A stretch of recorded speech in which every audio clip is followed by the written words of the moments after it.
BA کرا کے گیا اولاد کو, MA کرا کے گیا اولاد کو, ایک کو بھی قرآن پاک پڑھا کے نہیں گیا. اللہ اکبر. نہیں یقین آتا, دھوکے باز دنیا نے اتنا بڑا دھوکہ دیا. جاؤ قبرستان چلے جاؤ, قبر کے اوپر کتبہ لگا ہوا ہے, یا اللہ یا محمد لکھا ہوا ہے, لا الہ الا اللہ محمد رسول اللہ صلی اللہ تعالی علیہ وآلہ وسلم لکھا ہوا ہے. نیچے چاروں کو لکھے ہوئے ہیں, خدائے پاک کی قسم سنگ مرمر کا کتبہ لکھا ہے. قرآن ہنس ہنس کے دکھا رہا ہے کتنا بیڑا بڑا بیوقوف تھا. اللہ اکبر. قرآن قبر کے اوپر کے لیے نہیں آیا تھا, قرآن تو قبر میں جانے کے لیے آیا تھا. مولانا نے میرے سے تاریخ لی, مولانا قاسم صاحب کی سفارش لی. طائفہ ہے, میں نے کبھی انجان بندے مجھے بتاؤ پہلی مرتبہ ملاقات ہے, کتنے فون پر آج میرے عزیزوں رابطے ہوئے. خدا نہ کرے رابطہ منقطع ہو جاتا, میں کہاں جاتا, اپنا ساتھ دے رہا, اپنے پیٹرول گاڑی کے پیسے میں ساتھ لے کے آیا, مجھے بھوک لگی پانی روٹی کے پیسے بھی میں ساتھ لے کے آیا. دانا کہیں گے, عقل مند کہیں گے مولوی صاحب چنگا کیتا. اگر میں ساری رات میرے عزیزوں روڈ پہ کھڑا رہتا, کہتا پیٹرول ڈلوانے کے پیسے نہیں, لوگ کہتے کملا آدمی تیرے پاس پیسے نہیں تھے تو گھر سے نکلا کیوں ہے. یقین جانو یہ کیسا بے وقوف ہے. اللہ اکبر. میرے عزیزوں سب کچھ قبر کے اندر نہیں لے کے گیا, سب کچھ چھوڑ گیا. قرآن قبر میں لے کے جانا چاہیے تھا, سینے میں لے کے جانا چاہیے تھا. خدا کے قرآن کو بھی قبر کے اوپر چھوڑ کے چلا گیا ہے. یہ کیسا مسافر ہے. خدا پاک کی قسم اسے دنیا عقل مند نہیں کہے گی, دنیا بے وقوف کہے گی. مجھے ایک دن میرے عزیزوں میسج آیا کہ مولانا مجھے سال ثواب کر دو, میں نے فلانے کو ثواب بخشنا ہے. میں نے کہا مولانا ایسے کام نہیں کرتا.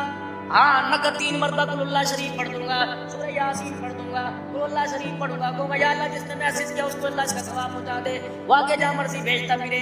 ایسا کون بے وقوف ہے. مجھے تو مولانا عقلمند نظر آ رہے ہیں, یہ مولانا عقلمند نظر آ رہے ہیں, یہ مولانا عقلمند نظر آ رہے ہیں. یہ کون سا ایسا بے وقوف ہے جو ساری رات مصلی پہ کھڑا ہو کر اور اللہ اکبر قرآن پڑھتا رہے, صبح 2-3 قرآن کا ثواب کہ یا اللہ میں نے اٹھا کے الماری کے اندر رکھ دیے, محلے دار کوئی آئے گا اس کا باپ مرے گا میں اسے ثواب پہنچاؤں گا. میرے عزیزوں مجھے بتاؤ تو صحیح آدمی عقلمند ہے یا بے وقوف ہے. میں آپ کی عقل پر حیران جاتا ہوں. خدا پاک کی قسم ہے, یقین جانو جس کی جیب میں 50 روپے کا نوٹ نہیں نکلتا وہ 500 روپے 500 قرآن کے ثواب کیسے نکلتا ہے. بابا جی گلخانیوں کے اندر چلے جاؤ, 50 میرے جی, 20 میرے جی, 10 میرے جی کھڑے تھے. قیامت کا دن ہوگا, اللہ فرمائیں گے حساب تو تیرے سے تیری نیکیوں کے بعد ملوں گا. جو 50 قرآن سے بخشے تھے بتا کس سے لے کے آیا تھا. چنوٹ والوں میں نے دائیں بائیں جھنکی دھرتی پر بھوانے میں دیکھا. یقین جانو فوت بھی ہو جائے بڑھ چڑھ کے آئیں گے, حاجی اللہ کا حکم ہو گیا, حاجی بنیا حاجی. یہ تو نمودن نمائشوں کی دکھلاوا ہو گیا. آتا کونے کے اندر بیٹھ جاتا, 1 مرتبہ سورہ فاتحہ پڑھتا, 3 مرتبہ سورہ اخلاص پڑھتا. سورہ فاتحہ کی برکت سے اللہ جنت کا دروازہ کھول دیتا. 3 مرتبہ قل اللہ پڑھنے کی برکت سے پورا قرآن پاک اللہ قبر کے اندر پہنچا دیتا. میرا ابا فوت ہوا, 500 کے قریب آدمی بیٹھا, کلا کلا بندہ ہے, ہاتھ جاؤ جی کلام بخشو جی, ہاتھ جاؤ جی کلام بخشو جی, ہاتھ جاؤ جی کلام بخشو جی. طریقے کار ہیں یہ خدا کے واسطے. مطلب نہ لینا میری بات کا, ثواب بھی حق ہے, احسان ثواب بھی حق ہے, میت کی روح کو پڑھ کے بخشنا بھی حق ہے. لیکن جو طریقہ آپ کر رہے ہیں میرا جو طریقہ صحیح نہیں. آتے مجلس کے اندر میں نے پڑھا, میں تو 500 مرتبہ ہاتھ اٹھا لیا, اور میرے سے بڑا غم کس کو ہوگا. میرا باپ مرا, میری تو زبان ہر وقت لا الہ الا اللہ درود شریف پڑھ رہی ہے. آپ آتے, آپ نے جتنا پڑھنا تھا پڑھتے, یوں کر کے ہاتھ اٹھا کر آپ دعا کرتے. میری مرضی میں ہاتھ اٹھاتا نہ اٹھاتا, آپ کو حکم کرنے کی کوئی ضرورت نہ ہوتی. آپ ہاتھ اٹھا کر مرنے والے پہ مہربانی کرتے, آسمان والا ہاتھ پھیرنے سے پہلے تمہارے پہ مہربانی کروا دیتا. انڈیا کے اندر ایک شخص کا انتقال ہوا, بہت بڑے اللہ والے فرمانے لگے میں نے اپنے گھر کی لائٹوں کو بند کر دیا. ابا جان کے اوپر جو پنکھا چل رہا تھا میں نے اس پنکھے کو بند کر دیا. سارے گھر والے میرے آلے دوالے ہو گئے. کہتے کہ اس بیٹے کو باپ کے مرنے کا اتنا غم ہوا, دماغ خراب ہو گیا, پنکھے بند بج گیا. میں نے کہا دماغ خراب نہیں, میرا دماغ صحیح چل رہا ہے. میں نے ماں کا ہاتھ پکڑا کمرے میں لے گیا, بھائیوں کا ہاتھ پکڑا کمرے میں لے گیا, بہنوں کا ہاتھ پکڑا کل کمرے میں لے گیا. میں نے کہا خدا کی قسم بتاؤ باپ کو جنت میں بھیجنا چاہتے ہو کہ جہنم میں؟ جنت میں. کہا بتاؤ امی جان آج تک جو بجلی کا بل آ رہا تھا میری کمائی سے آ رہا تھا یا باپ کی تنخواہ کی کمائی سے آ رہا تھا؟ اما نے کہا باپ کی تنخواہ کی کمائی سے. اب باپ مر گیا, جتنا بینک بیلنس ہے, جتنا پیسہ ہے, اب یہ باپ کی ملکیت گرا, بچوں میں وراثت بن کے تقسیم ہو گیا ہے. اب اکیلے باپ کا نہیں, سارے بہن بھائیوں کا ہے. بتاؤ اگر ابا جان کو جنت میں پہنچانا ہے تو سارے اجازت دو کے پنکھا چلے گا, سارے اجازت دو کے بجلی چلے گی, ورنہ ابا جان کو اندھیرے میں اٹھا کے قبرستان چھوڑ کے آئیں گے. اما جان بتا تیرا حق مہر ادا کیا کہ نہیں کیا؟ اگر ابا جان نے حق مہر ادا نہیں کیا, زمین کا حصہ بعد میں بٹوارا کریں گے, بینک بیلنس بعد میں تقسیم کریں گے. پہلے باپ کی جائیداد میں سے قرضہ اتارا جائے گا, ماں کا حق ادا کیا جائے گا, پھر جو بچے گا وہ بچوں میں تقسیم کیا جائے گا. میں نے مرنے والے سے پوچھا میں نے کہا میاں یہ تو تیرے بچے کہہ رہے ہیں، اللہ تجھے کیا کہہ رہا ہے؟ فرمایا فرشتے کان میں آ کے کہہ رہے ہیں ایسی اولاد چھوڑ کے آیا، پڑھے نہ پڑھے انہوں نے جو آج کام کیا اللہ نے تیرے سارے گناہوں کو معاف کر دیا۔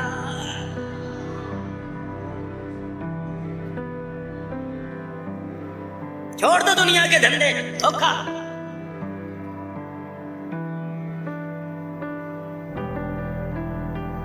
جاؤ قبرستان چلے جانا، امی جان کی قبر پہ فاتحہ پڑھنا، ابو جان کی قبر پہ پاس فاتحہ پڑھنا، درود شریف پڑھنا، قرآن کریم کی تلاوت کرنا، ذکر اذکار کرنا، سبحان اللہ کہنا۔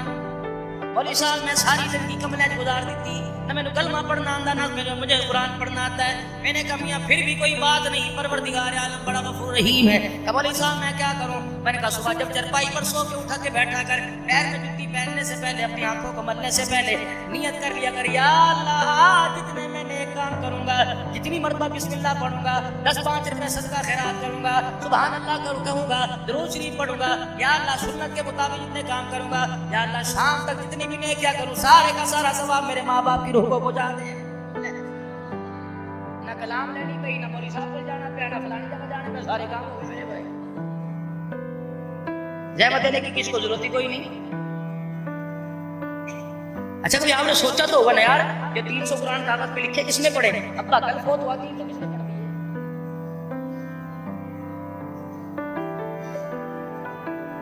تو کسی کا ابا فوت ہو گیا نا، مولوی صاحب کا اچھا لگا نا ابو فوت ہو گیا غلام بن دو، بیٹے کیوں نہیں پڑھ دیتے؟ میرے پاس تو ہے نہیں، جیسے 1 گھنٹہ پہلے جو میرے پھیرے کی چلا گیا میں دوسری مسجد سے منگوا دیتا ہوں۔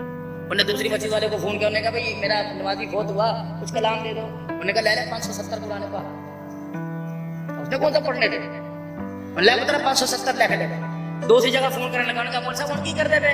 کہ کلام نہیں بخشوانی نہ جوڑے، انہوں نے کہا پہلو جنت پہنچانا، جنت تو نہیں پہنچانا، تھوڑی مہربانی نہیں کافی نہیں۔ صحیح گل ہے کہ نہیں گل؟ سنو میت کے بخشوانے کا طریقہ بھی میرا نبی صلی اللہ تعالی علیہ وسلم بتلا کے چلے گئے۔ فرمایا جنازہ گھر کے اندر پڑا ہے، ابھی غسل نہیں دیا، ابھی کافور نہیں ملا، ابھی بٹوانی نہیں کی، ابھی کفن نہیں پہنایا، ابھی بیری کے پتے ڈال کے پانی گرم نہیں کیا۔ فرمایا اولاد میں سے، بچوں میں سے، بیوی میں سے کپڑا بچائے، کسی مسجد سے چیزیں منگوائے، کھجور کی گٹھلیاں منگوائے۔ فرمایا ہر آنے والا انا للہ و انا الیہ راجعون پڑھے، جتنا ہو سکے 100 مرتبہ، 200 مرتبہ، 500 مرتبہ ان گٹھلیوں پر کلمہ طیبہ پڑھنا شروع کر دے۔ 70,000 یا 50,000 مرتبہ کلمہ طیبہ پڑھ کے میت کو دفنانے سے پہلے اس کی قبر کے اندر بھیج دے، جتنے بھی گناہ لے کے جائے گا 50,000 کلمے کی برکت سے اللہ گناہوں کو معاف فرما دے گا۔ لیکن جتنی سستی اللہ نے جنت کو کیا تھا ہم نے اتنی اسے مہنگی کر دیا ہے۔ کہاں تک سمجھائے میرے عزیزو، کس کس کو سمجھائے؟ کل یوں نہ کہہ دینا بھابی مولوی آیا ایسی، میں تو مسلمان ہوں بھائی، سیدھی سادی بات۔ ایک مرتبہ بیان کرتے کرتے کوئی نازیبا سی گفتگو میرے منہ سے ہو گئی، مجھے ایک سکھ نے میسج کیا، لگا پاجی پیری پہننا تسی بھی اپنا تسی نبی دیکھو جنہیں ساری زندگی لوگوں کو پیار دی گلاں دسیا، تسی گالاں کڈ کے تسی اے غصہ کر کے تسی دین سمجھاؤ گے، پھر لگدا تسی بھی پٹری تو اتر گئے۔ باقی اس طرح نہ کریا کرو، میں مطلب کس کی قسم اٹھا کے مجھے ذہن سے نکل گیا، لگا سارے گھر والے کام کاج تو فارغ ہو گئے نا، ادھا پونا گھنٹہ تینوں سن کو پھر سننے آ، تینوں سکون تینوں منتے تے کوئی نہیں، سانوں سکون بڑا ہوتا ہے۔ توبہ کر لیجیے، میں کہا دنیا میں پرچیوں پر گفتگو کرتا ہی نہیں، کسی پہ بولو اس پہ بولو۔ 2 رکعت صلاۃ الاستخارہ علماء کرام سے عرض کر کے جاؤں گا، مجھے 3 وقت کے ولیوں نے بتلایا، یقین جانو، اور جن کا نام سنو آپ کی آنکھوں میں آنسو آ جائیں، ان 3 اللہ والوں نے بتلایا۔ فرمایا میں جب بھی بیان کرنے کے لیے بیٹھے، خطبہ اثرات سے بھی عرض کروں گا، جب بھی بیان کرنے کے لیے بیٹھو وضو کرو، وضو تو کرتے ہی ہو، 2 رکعت صلاۃ الاستخارہ پڑھ کر پھر اللہ سے دعا کرو، اللہ وہ بات نہ کہلوا جو مخلوق کو پسند ہے، وہ بات کہلوا جو تجھے پسند ہے، یا اللہ وہ بات کہلوا جس سے مجھے بھی فائدہ ہو جائے، اللہ تیری مخلوق کو بھی فائدہ ہو جائے۔ خدا پاک کی قسم، خدا زبان سے وہ کہلوائے جو کتابوں میں کہیں نظر نہیں آئے گا۔ پہلے میرے عزیزو عرض کر رہا ہوں، جاؤ قبرستان کے اندر چلے جانا، کوئی بات نہیں، ہمارا عقیدہ حیات النبی صلی اللہ تعالی علیہ وسلم کا، درود یہاں پڑھو، فرشتے رحمتوں کی ڈولیاں لے کے جاتے ہیں، وہاں جا کے پڑھو، رحمت والے نبی سنتے بھی اور سلام کا جواب بھی سناتے ہیں، کہہ دو بے شک صلی اللہ علیہ وسلم۔ بس اتنا سا فرق رہ گیا، کوئی کہنے لگا نہیں اتنے نہیں سنتے، اتنے سنتے ہیں، ٹھیک ہے بھائی ہم وہاں جا کے سنا دیتے ہیں، تو یہاں سے سنا دیتے، نہیں مرتی بات ہے، جھگڑے ختم کرو۔ اس ملک کے اندر میرے عزیزوں 1400 ساڑھے 1400 سال حضور کو آئے ہوئے ہو گئے، برطانیہ کی عدالت والے سمجھ گئے، عدالتوں کے فرنٹ پہ لکھا ہوا 100 کامیاب شخص پہلا کا نام لکھا جناب محمد رسول اللہ صلی اللہ علیہ وسلم، پھر دوسرا نام لکھا ہوا عمر بن خطاب رضی اللہ تعالی عنہ۔ کافر نبی کے غلام کو پہچان گئے، کلمہ پڑھنے والا آج تک حضور کو پہچان ہی نہیں سکا ہے، لڑ لڑ کے مر گئے۔ کوئی کہہ رہا یہاں آتے ہیں، کوئی کہہ رہا وہاں آتے ہیں، کوئی کہتا آسمان کی خبر ہے، کوئی کہتا زمین کی۔ اوے خدا کے واسطے تم نبی کو نبی مان لو، ہمارے لیے یہی کافی ہے۔ جب اللہ نے اپنا حبیب کہہ دیا، جب اللہ نے کہہ دیا میں نے سب کچھ اس کے جھولی کے اندر لٹا دیا، جھگڑے سارے خدا کے واسطے ختم کر دو۔ اللہ اکبر۔ کوئی نوری پہ جھگڑا، کوئی بشر پہ جھگڑا، کوئی حاضر پہ جھگڑا، کوئی غائب پہ جھگڑا، کوئی اللہ اکبر، کوئی میرا عزیزو پتہ نہیں کس کس پہ جھگڑے، یہ سارے کے سارے اعمال اللہ اکبر روز انور میں پہنچتے ہوں گے۔ اللہ تفسیر کی آواز آتی ہوگی، شرم نہیں آتی؟ میں 23 سال تک اپنا سب کچھ ختم تمہارے لیے کر کے چلا گیا، تم آج اپنی پگڑیاں بچانے کے لیے میری عزت کا جنازہ نکال کے بیٹھ گئے ہو۔ جب ہماری بے حسی کو کافروں نے دیکھا، انہوں نے اٹیک نبی علیہ السلام کی اللہ ختم نبوت کی وجہ سے کیا۔ قادیانیوں کا فتنہ اٹھ گیا، کارٹون اور خاکوں کا فتنہ اٹھ گیا۔ کیا وجہ تھی؟ مکے کی دھرتی پر میرے عزیزو 313 جب ایمان والے کھڑے ہو گئے، پوری دنیا کا کفر کانپنے لگ گیا تھا۔ ایمان ان کا اتنا مضبوط تھا کہ آسمان سے جبرائیل بھی فرشتوں کو لے گیا۔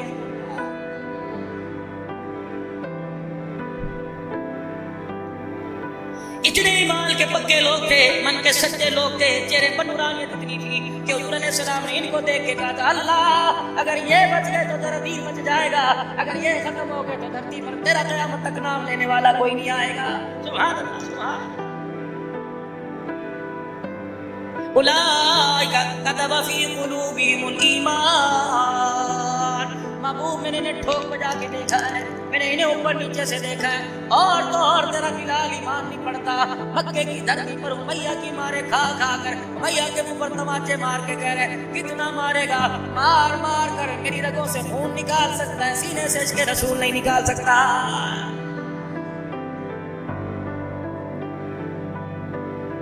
پوری دنیا کے اندر میرے عزیزوں تمہیں مسلمان نظر آئے گا۔ پاکستان میں مسلمان ہے، انڈیا میں مسلمان ہے، فلسطین میں مسلمان ہے، افریقہ کے اندر مسلمان ہے، امریکہ کے اندر مسلمان ہے، کینیڈا کے اندر مسلمان ہے، اب میرے عزیزوں یورپی ممالک کے اندر مسلمان ہے، مکے مدینے میں بھی تمہیں مسلمان نظر آئے گا، لیکن معذرت مسلمان میں اسلام نظر نہیں آئے گا۔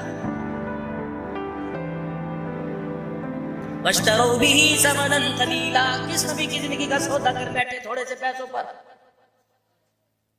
اچھے کھانوں پر، دنیا کی لذتوں پر، دنیا کی خواہشات پر، کس نبی کی زندگی کا سودا کر دیا؟ رحمت للعالمین صلی اللہ تعالی علیہ وسلم کی دنیا میں تشریف آوری کا وقت آ گیا۔